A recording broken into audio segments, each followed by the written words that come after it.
Assalamualaikum warahmatullahi wabarakatuh.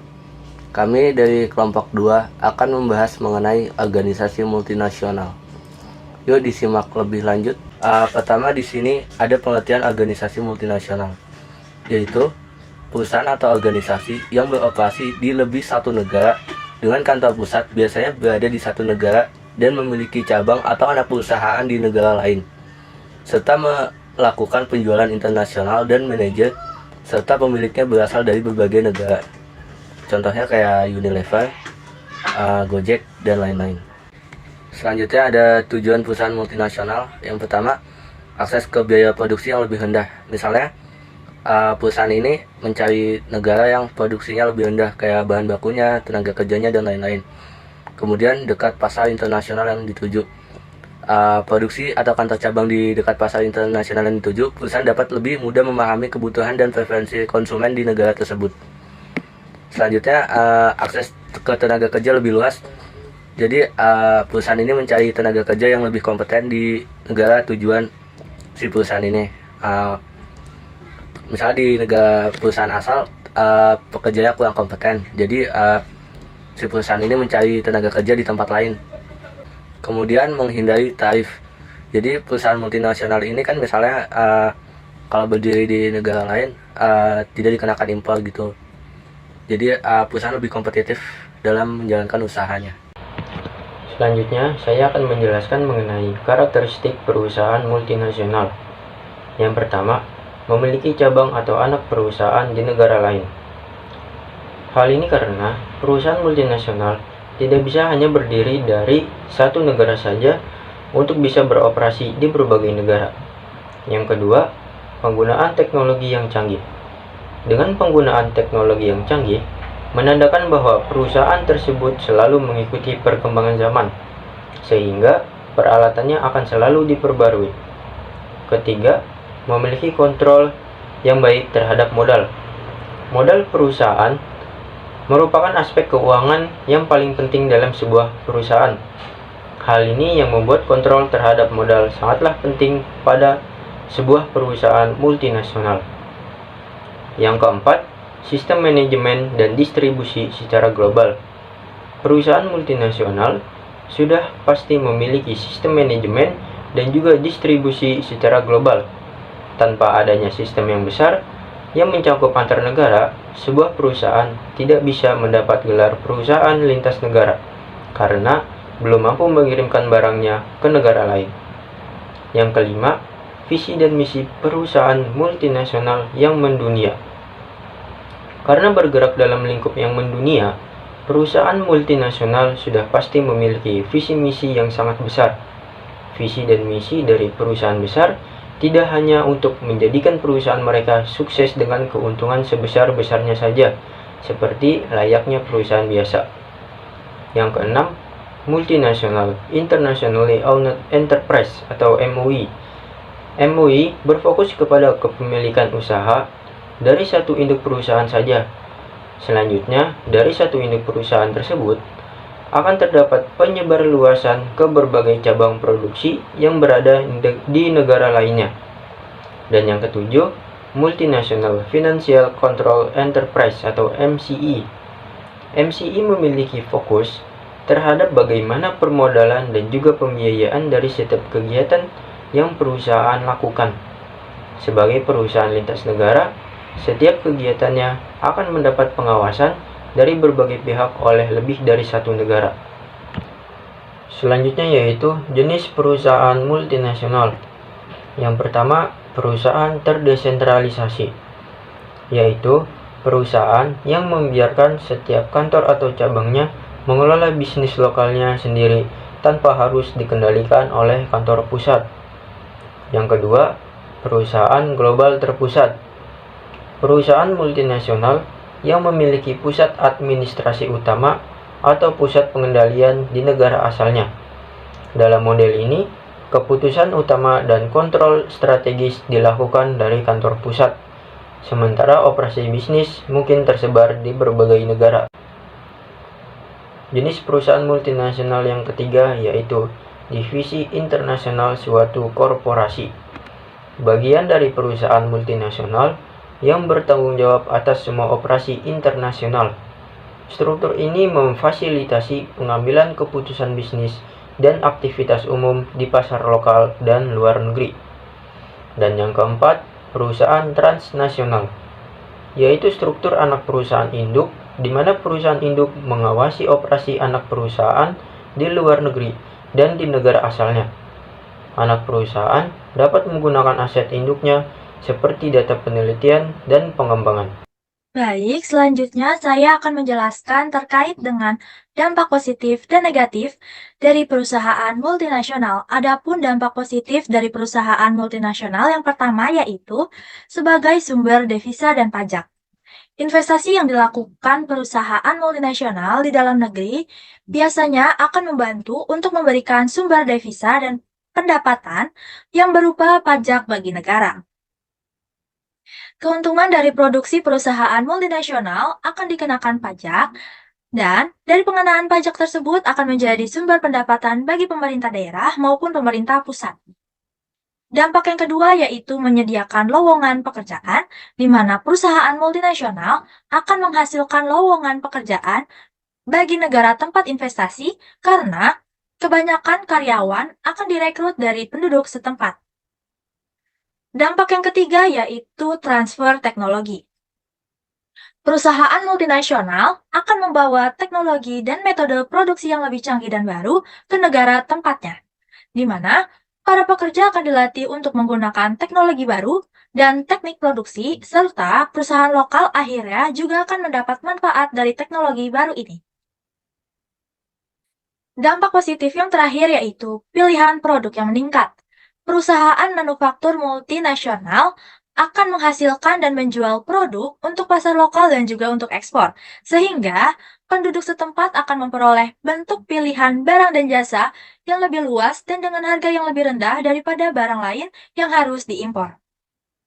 Nah, meskipun keberadaan perusahaan multinasional membawa banyak manfaat bagi perekonomian lokal, seperti menyediakan lebih banyak lapangan pekerjaan dan memberikan kontribusi terhadap pajak dan kesejahteraan sosial, ada beberapa dampak negatif yang ditimbulkan dari perusahaan multinasional. Di antaranya yaitu kerusakan lingkungan, di mana dari kerusakan lingkungan ini muncul kerugian outsourcing MNC, yaitu eksploitasi sumber daya lokal. Perusahaan multinasional yang ingin memproduksi secara efisien dan dengan biaya yang lebih rendah, mereka akan lebih cenderung untuk melakukan cara yang tidak menghargai lingkungan sekitarnya, seperti membuang limbah tanpa melakukan proses terlebih dahulu dan melakukan penggundulan hutan. Dampak negatif yang kedua yaitu meningkatnya persaingan bagi perusahaan lokal. Dengan kehadiran perusahaan multinasional yang baru, dapat meningkatkan persaingan usaha karena perusahaan multinasional harus dapat menghasilkan biaya yang lebih rendah atau dengan kualitas lebih baik. Dampak yang ketiga yaitu teknologi maju. Teknologi yang digunakan oleh perusahaan multinasional mungkin terlalu maju bagi negara tuan rumah. Nah, bagi negara tuan rumah, tidak ada pelatihan yang memadai sehingga staf lokal mungkin akan kesulitan untuk mengoperasikan mesin atau sistem baru. Dampak yang keempat yaitu pekerjaan yang disediakan berketerampilan rendah. Maksudnya yaitu pekerjaan yang sederhana dan tidak terampil sehingga pekerja lokal cenderung untuk memiliki pendapatan yang lebih rendah. Sementara karyawan asing dari luar negeri sering kali diberikan posisi pada tingkat yang lebih tinggi dan berkualitas. Dampak yang kelima yaitu kualitas kesehatan dan keselamatan kerja yang rendah. Misalnya, keselamatan pekerja tambang yang rendah.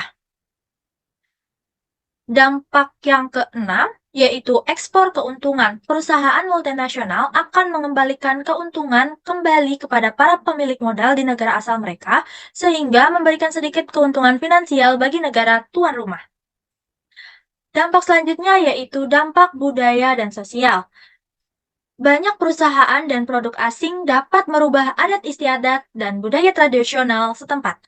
Akibatnya, budaya setempat seperti cara berpakaian dan makanan tradisional akan terpengaruh oleh budaya asing yang dibawa oleh para pekerja dan perusahaan multinasional. Dampak yang terakhir yaitu hilangnya kemerdekaan. Misalnya, beberapa pemerintahan di negara-negara berkembang mungkin menolak untuk menaikkan upah minimum karena khawatir bahwa biaya tenaga kerja yang lebih tinggi akan membuat perusahaan multinasional beralih ke negara lain yang lebih murah. Selanjutnya, terdapat masalah utama dari sistem pengendalian manajemen perusahaan multinasional. Yang pertama yaitu perbedaan budaya, di mana sebuah organisasi multinasional akan beroperasi di banyak negara dan harus siap untuk menghadapi perbedaan budaya seiring dengan koordinasi dan pengendalian yang dilakukan oleh kantor pusat terhadap anak-anak perusahaannya. Menurut Hall, skema klasifikasi kebudayaan berbeda satu sama lain dalam spektrum yang dimulai dari budaya berkonteks rendah, di mana orang langsung untuk melaksanakan bisnisnya dan melakukan bernegosiasi seefisien mungkin. Yang kedua yaitu budaya berkonteks tinggi, di mana orang harus berusaha untuk membangun hubungan pribadi sebelum melakukan bisnisnya dan melakukan negosiasi untuk berjalan dengan lambat dan bersifat ritual. Jadi, dalam budaya berkonteks tinggi ini, negosiasinya itu berjalannya sangat lambat dan bersifat ritual, sehingga para eksekutif di dalam organisasi multinasional harus memahami dan menghormati perbedaan budaya dan menyesuaikan pengendalian manajemen antar negara. Masalah yang kedua yaitu harga transfer, di mana harga transfer untuk barang, jasa, dan teknologi merupakan salah satu dari perbedaan besar yang terjadi antara pengendalian manajemen operasi domestik dan luar negeri. Dalam operasi luar negeri dibutuhkan beberapa pertimbangan penting lainnya untuk dapat sampai pada suatu harga transfer. Pertimbangan-pertimbangan tersebut adalah sebagai berikut. Yang pertama, perpajakan. Sistem harga transfer yang memungkinkan pengalihan keuntungan ke negara-negara dengan tingkat pajak yang rendah dapat mengurangi jumlah pajak penghasilan perusahaan yang digabungkan dari seluruh dunia. Pertimbangan yang kedua yaitu peraturan pemerintah.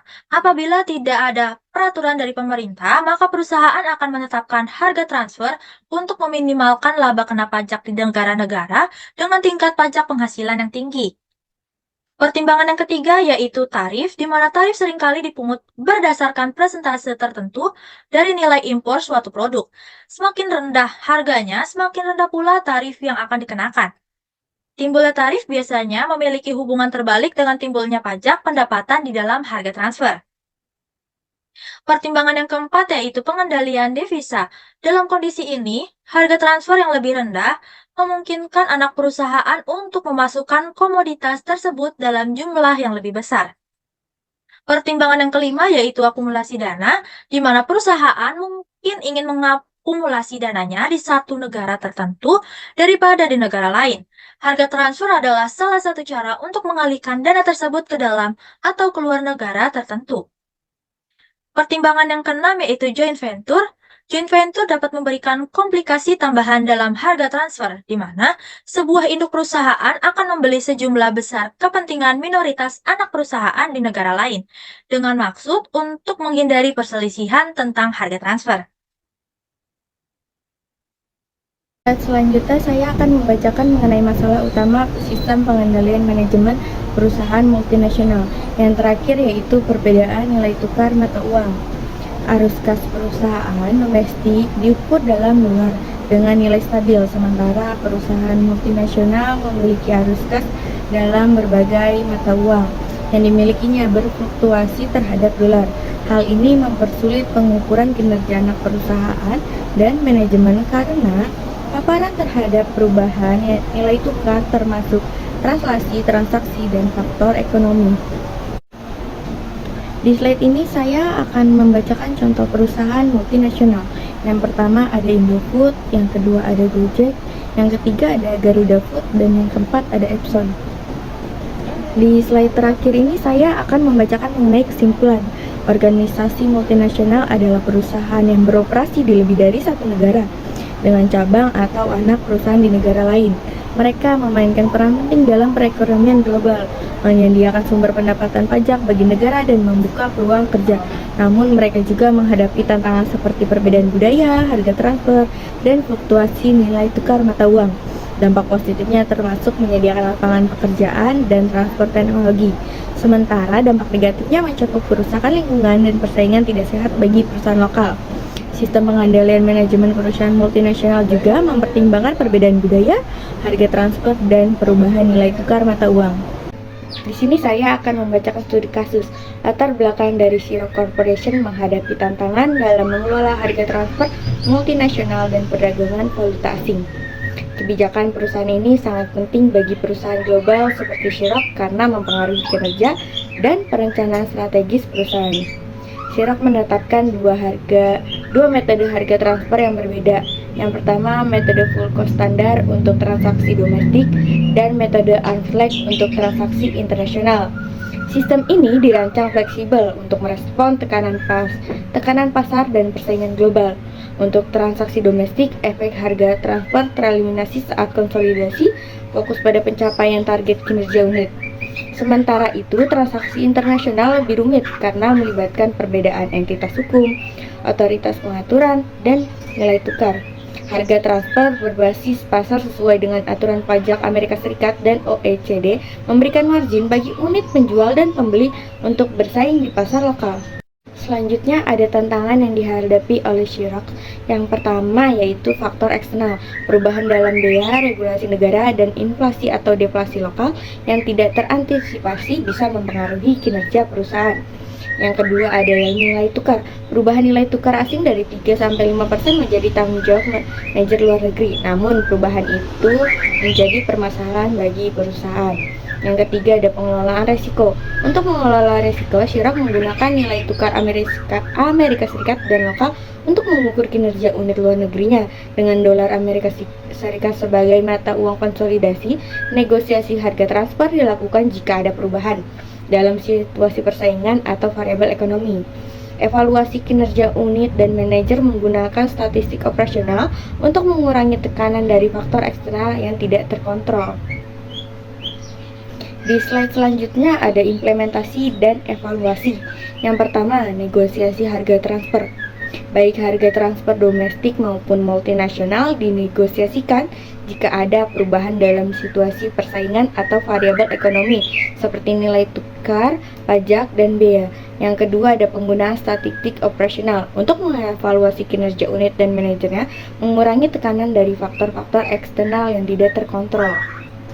Kesimpulan pada studi kasus ini yaitu Xerox Corporation telah mengembangkan sistem harga transfer yang fleksibel untuk menghadapi tantangan pasar dan tekanan kompetitif global.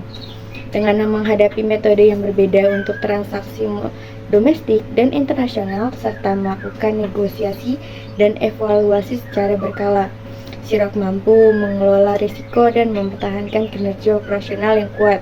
Manajemen, nilai tukar, dan kepatuhan terhadap regulasi internasional merupakan kunci dalam keberhasilan strategi harga transfer perusahaan ini. Cukup sekian presentasi dari kelompok kami, kurang lebihnya mohon maaf. Wassalamualaikum warahmatullahi wabarakatuh.